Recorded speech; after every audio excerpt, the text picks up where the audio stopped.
By day, Richard Hale was everything people imagined when they thought of success in America. He was a 45-year-old self-made millionaire, the owner of multiple tech companies, living in a sprawling mansion overlooking the city skyline. To his employees and neighbors, he was untouchable. Polished suits, luxury cars, charity galas, and the kind of smile that made headlines in business magazines. People admired him, envied him, and some even whispered that he had it all. But what no one knew was that every night, when the city lights began to glow and the busy streets quieted, Richard slipped into a different world. After dinner parties and boardroom meetings, he would carefully change into worn-out jeans, a plain hoodie, and a baseball cap. Then he'd leave his mansion, get into an old yellow taxi he kept hidden in a rented garage, and drive into the heart of the city as just another anonymous cab driver. Why would a millionaire choose this double life? Richard wasn't chasing money. He already had more than enough. What he craved was something deeper. He wanted to understand people's real struggles, the kind he could never see from behind the tinted glass of his limousine. He wanted to know what it felt like to be invisible, to have strangers trust him with their stories, their fears, their late-night confessions. The first night he did this, he remembered gripping the steering wheel nervously, his pulse racing as he picked up his very first passenger, a tired construction worker who reeked of sweat and exhaustion. As the man slumped into the back seat and sighed, Richard realized he had just stepped into a different America, one far away from champagne toasts and red carpets. And as he drove through the neon-lit streets, listening to the man talk about how he worked 2 jobs to keep food on the table, Richard felt something he hadn't felt in years: humanity raw and unfiltered. It was the beginning of a journey that would change not just the lives of his passengers, but Richard's own heart forever. It was past midnight when Richard pulled his taxi up to a dimly lit corner of downtown. The city had quieted, but the streets still carried echoes of laughter, footsteps, and the occasional siren in the distance. He noticed a young woman standing alone, hugging her coat tightly against the cold night air. Her makeup was smudged, her eyes red from crying, and her hands trembled as she raised them to wave him down. Richard pulled over, unlocking the doors. She climbed into the back seat, her voice barely above a whisper. "East 9th and Willow," she said. Her tone carried the kind of exhaustion that wasn't just from the night, it was from life itself. Richard glanced at her through the rearview mirror. She looked no older than 25, but her eyes told a story of someone who had lived through storms. For the first few blocks, the silence inside the taxi was heavy. Richard wanted to respect her privacy, but something about her hunched shoulders and the way she clutched her phone tightly made his chest ache. Finally, he asked softly, "Tough night?" At first, she didn't answer. Then, almost as if she couldn't hold it in anymore, she broke down. "My mom's in the hospital," she whispered, tears rolling down her cheeks. "I just came from there. The doctor said she needs a surgery we can't afford, and I don't know what to do. I feel like I'm failing her." Richard's heart clenched. Here he was, a man who spent thousands on a single bottle of wine at business dinners, listening to a daughter cry over a surgery bill. He gripped the steering wheel tighter, fighting the urge to reveal who he really was, to tell her he could pay for everything in an instant. But this wasn't about him swooping in as a savior. This was about listening, really listening, to someone whose pain the world often ignored. He kept his voice calm, steady. "You're not failing her," he said gently. "You're there for her, and that matters more than anything." The woman gave a broken laugh through her tears. "Words don't pay hospital bills." "No," Richard admitted softly, "but they remind you that you're not alone. And sometimes that's the first step." She didn't respond, but Richard saw her shoulders relax ever so slightly, as if his words had given her a tiny thread of strength to hold on to. By the time he pulled up to her apartment building, her tears had slowed. She looked at him through the glass divider and whispered, "Thank you. You don't know how much I needed someone to just listen tonight." Richard watched her disappear into the shadows of her building, his chest heavy with emotions he hadn't felt in years. As he drove away, the neon lights of the city blurred in his vision, not from exhaustion, but from the tears he refused to let fall. That night he realized something profound.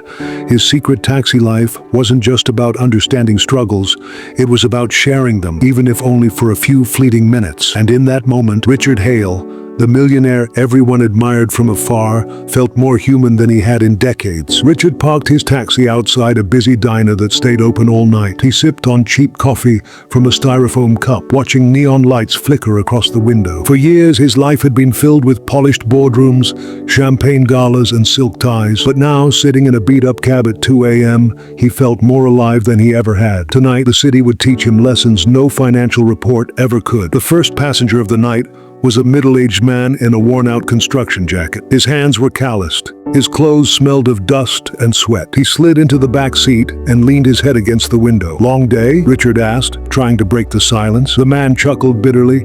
"Long life, buddy." As Richard drove him across town, the man spoke about working double shifts just to cover rent and groceries. "You know what's funny?" the passenger said, staring out the window. "I build skyscrapers, but I can barely keep a roof over my own kids' heads." The words hit Richard like a hammer. He thought of his penthouse suite. Marble floors, glass walls, heated pools, and for the first time, it all felt hollow. After dropping him off, Richard barely had time to breathe before the next passenger climbed in. A teenage boy, maybe 17, with a backpack slung over his shoulder. His face was pale, his eyes tired, but he tried to smile. "Where to?" Richard asked. "Downtown library," the boy said softly. "They're open all night." Curious, Richard glanced at him through the mirror. "Library at this hour?" The boy hesitated, then admitted, "It's the only place that's quiet. My house, it's not a good place to study. Too much yelling, too much drinking. I just want to get out, get into college." Richard's chest tightened. He had never worried about tuition, about safe spaces, about anything other than growing his empire. But here was a kid fighting for his future with nothing but sheer determination. Before he could reflect further, his third passenger of the night entered, a woman in her late 60s.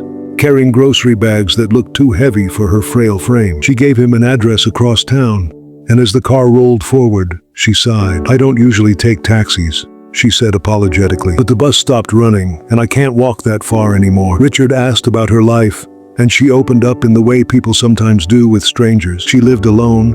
Her husband had passed years ago, and her fixed pension barely covered the basics. "Funny thing is," she said with a sad smile, "I used to teach elementary school, spent my life helping other people's kids learn to dream. Now, I just hope I don't run out of canned soup before the month ends." By the time Richard dropped her at her small apartment building, his chest felt heavy, his eyes stung. Each passenger was a mirror showing him a side of America he had never truly seen. The working man struggling to survive, the dreamer fighting against chaos, the elder forgotten by the system. As the night faded into early dawn, Richard parked the taxi on a quiet street, turned off the engine, and sat in silence. His hands rested on the steering wheel, but his mind was racing. For years, he had thought wealth was about numbers, about control, about winning, but tonight had shaken him to his core. For the first time, Richard began to understand that real wealth wasn't measured in dollars. It was measured in empathy, in resilience, in the silent battles fought by people who would never make headlines. And as the first light of morning spilled over the horizon, Richard whispered to himself, This is why I'm here. Richard drove back to his penthouse just as the city was waking up. Delivery trucks rattled down the avenues. Commuters rushed with coffee cups in hand, and kids in backpacks waited for yellow school buses. But inside his car, the world felt quieter, heavier. As he pulled into the underground garage of his luxury building, he caught a glimpse of himself in the rearview mirror. The man staring back wasn't the polished billionaire everyone knew. His eyes were tired, his hair messy, his suit wrinkled from a long night in the cab. For a strange moment, he didn't recognize himself. When he stepped out, the valet greeted him with the usual cheerful, "Good morning, Mr. Hale." Richard forced a smile and nodded, but inside, he was still hearing the voices of last night's passengers. The construction worker who built skyscrapers but couldn't afford his own rent. The teenager escaping chaos just to study. The retired teacher worrying about canned soup. He rode the elevator up to the 45th floor, where glass walls overlooked the city skyline. The apartment was immaculate. Cleaners had already come through,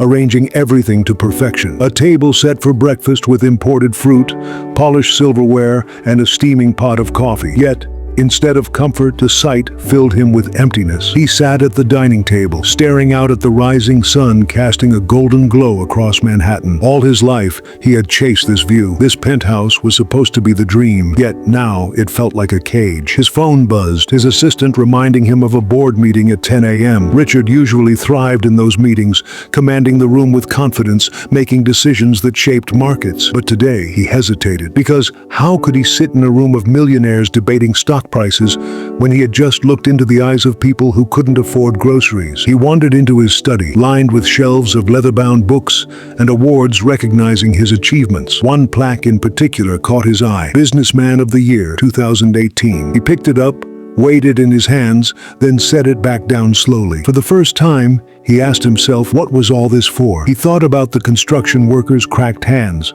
the teenagers' hopeful eyes, the old teacher's trembling voice. They weren't statistics, they weren't market segments or case studies. They were human beings living in the same city where Richard's fortune was built. That afternoon, as Richard walked into his corporate headquarters, he noticed things he had never paid attention to before. The janitor mopping the marble floors, the receptionist greeting clients with a tired smile, the security guard nodding as he checked IDs. They were invisible to most executives, but Richard couldn't stop seeing them now. During the meeting, while the board discussed quarterly profits and expansion strategies, Richard found himself tuning out. His gaze drifted to the window, out over the city he had always seen as his kingdom. But now, he realized, what good was a kingdom if its people were suffering? By the time the meeting ended, Richard wasn't thinking about mergers or dividends. He was thinking about one question that wouldn't leave his mind. What if my wealth isn't meant to be kept, but to be used? That night, instead of going to another gala or business dinner, Richard found himself slipping back into his taxi. He tightened his grip on the steering wheel, a quiet fire burning in his chest. He wasn't sure where this journey would take him, but one thing was certain. He could never go back to who he was before. That night, when Richard slid back into the driver's seat of his yellow cab, the city looked different. The neon signs, the honking horns, the endless rush of people. It all carried stories he was finally learning to see. But this time, Richard wasn't just here to observe. He was here to do something. His first passenger was a young mother holding her little boy, no older than 5. She climbed into the back seat with tired eyes and whispered an address softly, as if speaking too loudly would wake the child. The boy clutched a worn teddy bear, his head resting on her shoulder. As Richard drove, he overheard the woman whispering on the phone. "Yes, I'll pay part of it tomorrow. Please, just don't cut the power tonight." Her voice cracked and Richard's chest tightened. When they reached her stop, a modest apartment building, she searched through her purse for a few crumpled bills. "How much?" she asked nervously. Richard looked at the meter, then back at the sleeping boy. "You know what? Tonight the ride's on me." Her eyes widened. I can't," he smiled gently. "You've got more important things to take care of. Use it for him." He nodded toward her son. Tears shimmered in her eyes as she whispered, "Thank you." She carried her child inside, and Richard sat in the cab for a long moment, staring at the meter, realizing how small the cost was compared to the weight it lifted from her shoulders. Later that night, Richard picked up an elderly man outside a pharmacy. His hands shook as he climbed in, a small paper bag of medicine clutched tightly. As they drove, the man spoke, his voice weak but warm. "You remind me of my son. He's gone now. Army. Good kid. Gone too soon." Richard swallowed hard, his own throat tightening. When they arrived, the old man reached into his pocket with trembling fingers. Richard placed a hand over his and said, "Don't worry about it. Tonight it's already paid." The old man looked at him in disbelief. "Why would you?" Richard only smiled. "Because someone needs to." By the third ride of the night, Richard realized something powerful. His wealth could move mountains in boardrooms, but in this taxi, the smallest gesture, a free ride, a kind word, could move hearts. As dawn painted the skyline in shades of gold, Richard pulled over by the river. He sat in the cab staring at the water, the city waking up around him. For the first time in decades, he felt human. Not a billionaire, not a CEO, not an untouchable figure in a glass tower, just a man in a taxi, trying to make a difference in the quietest ways possible. And deep inside, he knew this was only the beginning. Richard thought he could keep his two lives separate. By day, the sharp-suited billionaire CEO making decisions that shaped industries, and by night, the quiet cab driver offering small kindnesses in the city's shadows. But secrets, they have a way of leaking through the cracks. One morning, after a long night behind the wheel, Richard walked into the glass skyscraper that bore his company's name. The marble floors, the polished steel elevators, the assistants rushing with coffee, everything screamed power. Yet Richard's eyes caught something different. The janitor carefully sweeping the lobby. He remembered her. Just last week, she'd been in his cab, telling him through tears about her son's college tuition. Richard had driven her home and slipped a $50 bill under her seat.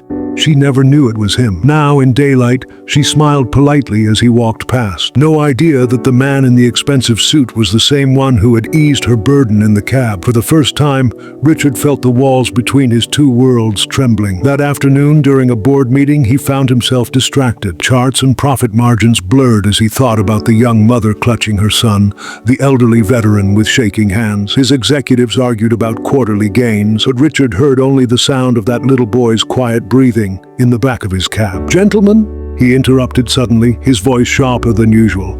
"What if we measured success differently? What if we measured it by the lives we touch?" The room fell silent, confused. Richard quickly smoothed it over, but the question lingered in his own mind. The real collision came a week later. It was past midnight, and Richard picked up a passenger near a hospital. A nurse, exhausted, still in scrubs. As she slid into the back seat, she yawned and said, "Man, you look just like that billionaire guy, Richard Caldwell or whatever his name is." Richard's heart skipped. He laughed it off, adjusting his cap. "Nah, I get that sometimes." But the nurse leaned closer, peering at him in the mirror. "No. Really, it's uncanny. The eyes, the voice. You could be his twin." Richard forced a smile, changed the subject, and dropped her off quickly. But as she walked away, her curious glance lingered, and Richard realized the truth. His worlds weren't as separate as he thought. People were starting to notice. Sitting in the cab afterward, hands gripping the steering wheel, Richard felt a mix of fear and exhilaration. How long could he keep living this double life? What would happen when the mask finally cracked? As dawn broke, Richard understood something. Sooner or later, his secret rides of kindness would collide with his empire of wealth. And when they did, the world would never see him the same way again. It was a Friday night, colder than usual. The kind of night when the city's breath rose in white clouds and people rushed to get anywhere warm. Richard had already driven a few passengers. A college kid, a grocery clerk, a man humming to himself after too many drinks. Nothing unusual. Then came the ride that changed everything. Outside a diner, a group of young journalists waved for a cab. Richard pulled over, and 3 of them piled in, buzzing with energy, their cameras and notepads dangling like accessories. They were interns at a big news outlet, eager to talk, too excited to notice the tired driver watching them in the rearview mirror. "You guys hear about Caldwell Industries?" one of them said, scrolling on his phone. "Their CEO's making headlines again. Big charity gala next week worth millions, but half the city says he's out of touch with real people." Richard tightened his grip on the wheel. "Yeah," another added. "If he really cared, he'd step outside his tower and see what life's like for the rest of us. But billionaires don't do that. They don't even know the price of a gallon of milk." The third laughed, shaking her head. "Imagine if someone like him actually drove a taxi for a night. Now that would be a story." Richard forced a small chuckle, trying to stay invisible. But then one of them leaned forward suddenly, squinting at his face in the rearview mirror. "Hold on," she whispered. You look exactly like him." The cab went silent. The others leaned in. "Wait, oh my God, he does?" Richard's heart pounded. "People say that sometimes," he muttered, his voice low. "Just a coincidence." But the girl wasn't convinced. She raised her phone, slyly angling it as if checking a text. But Richard saw the tiny camera light blink. She snapped a picture. "Hey," he said, sharper than he intended. The girl smiled nervously. "Sorry, but if you're really Richard Caldwell, this is huge." By the time he dropped them off, Richard's secret felt like it was hanging by a thread. The next morning confirmed it. Headlines splashed across news feeds. "Is billionaire Richard Caldwell driving a taxi at night?" A grainy photo showed him in the driver's seat, cap pulled low, eyes unmistakable. By noon, reporters were camped outside his office building. TV crews circled his mansion gates. His board members called in panic. The world wanted to know, why was a billionaire secretly driving a yellow cab? Richard sat alone in his study, phone buzzing endlessly, the photo glowing on his tablet screen. He could deny it, hide, spin it into a PR stunt, but deep inside he knew the truth. This wasn't about exposure, it was about choice. For the first time, Richard realized he had to decide. Would he retreat into the safety of his empire, or step forward and own the truth of the man he had quietly become? And the answer would change everything. By Monday morning, the city was roaring with curiosity. News anchors debated endlessly. Why would a billionaire sneak around as a cab driver? Social media exploded with theories. Some called it a publicity stunt. Others claimed it was a secret documentary. Investors worried, employees whispered, and strangers argued in coffee shops about what it all meant. But Richard Caldwell The man at the center of it all sat silently in his penthouse office, staring out at the skyline. The life he had lived for decades, polished, untouchable, distant, suddenly felt like a cage. For once, the truth seemed lighter than the lie. So when reporters swarmed outside Caldwell Industries, Richard didn't hide. He walked straight through the lobby, no security guards clearing his path, just a man in a simple gray suit, sleeves rolled up, eyes calm, cameras flashed, microphone shoved forward. "Mr. Caldwell, is it true? Why the taxi? Why hide it? Was this some kind of social experiment?" He paused at the podium set up for corporate press conferences, normally a place for business forecasts and shareholder reports. Today, it felt like a stage for confession. He adjusted the microphone, took a deep breath, and looked straight into the cameras. "Yes," he began simply, his voice steady but stripped of its usual authority. "It's true. I've been driving a taxi at night." The crowd erupted in gasps and chatter, but he raised a hand to quiet them. His hazel eyes softened, carrying the weight of months on dark city streets. "I did it because somewhere along the way, I forgot what life really looks like outside these glass towers. I forgot the price of milk. I forgot the sound of a single mother praying her lights won't be shut off. I forgot the tears of a veteran who lost his son. I forgot people, the very people whose lives make this city what it is." The room grew still. I sat in boardrooms talking about growth, about profit, about strategies, but it was behind the wheel of a yellow cab that I saw more truth in a single night than I had in decades. I didn't do it for headlines. I didn't do it for a stunt. I did it because I needed to feel human again. Reporters leaned in, their pens still. Some even lowered their cameras, listening. "I won't apologize for wanting to understand the struggles of those I serve. If you think less of me for it, so be it. But if you see the value in what I've learned, then maybe together we can build a world that listens before it speaks, a world that helps before it profits, a world that remembers we're all just people trying to get home." Silence followed. Then a single clap, then another, until the room was filled with an unexpected sound. Applause, not unanimous, but enough to echo. Richard stepped back, away from the microphones. For the first time in years, his heart felt lighter, not because of the empire he built, but because of the truth he finally shared. Outside, the world would debate him, question him, even judge him, but deep inside, Richard knew one thing. His journey wasn't ending, it was just beginning. The morning after Richard's speech, the world was buzzing. News outlets ran the story on repeat. "Billionaire admits to secret taxi job." Social media was a battlefield. Hashtags like "Dog Taxi Billionaire" and "Human First" trended worldwide. Some praised his humility, calling him brave. Others mocked him, accusing him of playing hero while sitting on billions. Inside coffee shops, people argued at breakfast tables. "He's just trying to look good," one man scoffed. But across the room, a young woman whispered, "Maybe he's the only one who actually gets it." For Richard, it wasn't about headlines. It was about faces, the ones he couldn't forget. The young mother with her boy, the grieving veteran, the night shift workers, the lonely strangers, the dreamers and fighters who climbed into his cab. He carried their stories like invisible luggage, heavier than any briefcase. But then, something remarkable started to happen. At a small diner in Queens, a waitress who had seen Richard's press conference wiped her eyes and told her co-workers, "You know what? If a man like him can take time to understand people like us, then maybe we matter more than we think." In a high school classroom in the Bronx, a teacher played Richard's speech for her students. "Listen carefully," she told them. "Money doesn't make you human. Compassion does." The students leaned in, their usual boredom replaced with curiosity. And in the corporate world, other CEOs began to feel the heat. Employees started asking tougher questions. "Do you even know what our lives look like outside this office?" Boardrooms grew tense as people whispered about the billionaire who dared to step down from his throne to walk the streets. Of course, not everyone was inspired. Shareholders grumbled. Some investors pulled back, claiming Richard had lost focus. One prominent business rival even sneered in an interview, "Empathy doesn't pay the bills." But Richard didn't flinch. For every critic, there were 10 letters pouring into his office, handwritten notes from strangers he had never met. A single mother thanking him for reminding the world of her struggle. A soldier's widow saying his words made her feel seen. A little boy who scribbled, "I want to be kind like you when I grow up." One night, after a long day of chaos, Richard sat alone in his study. He spread the letters out across his desk, tears welling in his eyes. These weren't numbers, they weren't contracts, they were people. And for the first time in his life, Richard felt like he was doing something that mattered more than money ever could. Still, deep down, he knew one thing. This journey wasn't just about him. It was about sparking something bigger, a movement, a reminder that humanity couldn't be bought or sold, only shared. As he closed his eyes that night, Richard whispered to himself, the world needed to see me, but more than that, I needed to see the world. And in that moment, he understood. His greatest wealth would never be in dollars, but in the lives he touched. The city had changed, or perhaps Richard's eyes had. Walking down the streets in his plain clothes,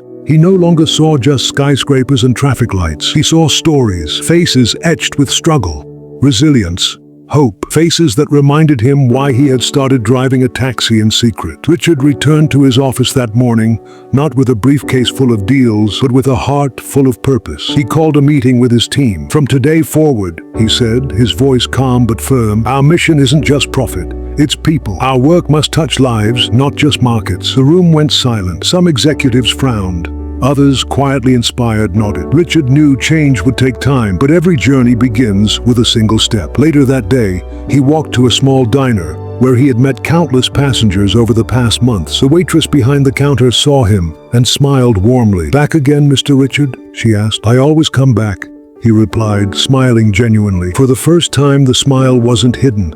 It was part of him now. That evening, he received another letter, a simple card with a child's handwriting. Thank you for showing me kindness. I want to be like you when I grow up. Richard placed it on his desk, next to a photo of the city at night. He realized that small acts, even unnoticed ones, could echo through generations. Richard's life as a billionaire continued, but it was different now. Boardroom decisions were informed by empathy. Charity initiatives were no longer just tax write-offs.